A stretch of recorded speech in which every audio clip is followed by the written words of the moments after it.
బంగ్లాదేశ్కు direct warning ఇచ్చారు విదేశాంగ శాఖ మంత్రి జైశంకర్.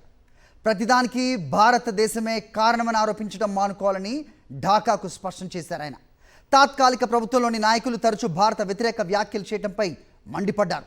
మైనార్టీలపై మతపరమైన దాడులు, ఆ దేశంలో నెలకొన్న రాజకీయ పరిస్థితుల కారణంగా ఇరు దేశాల ద్వైపాక్షిక సంబంధాల్లో సమస్యలు తలెత్తాయన్నారు జైశంకర్. భారత్ బంగ్లాదేశ్తో మంచి సంబంధాలు కోరుకుంటోందని, వారు ఢిల్లీతో ఎలాంటి సంబంధాలు కావాలనుకుంటున్నారో వారే నిర్ణయించుకోవాలని స్పష్టం చేశారు. ఇటీవల మస్కట్లో బంగ్లాదేశ్ విదేశాంగ సలహాదారు తౌహీద్ హుసేన్తో జైశంకర్ భేటీ అయ్యారు.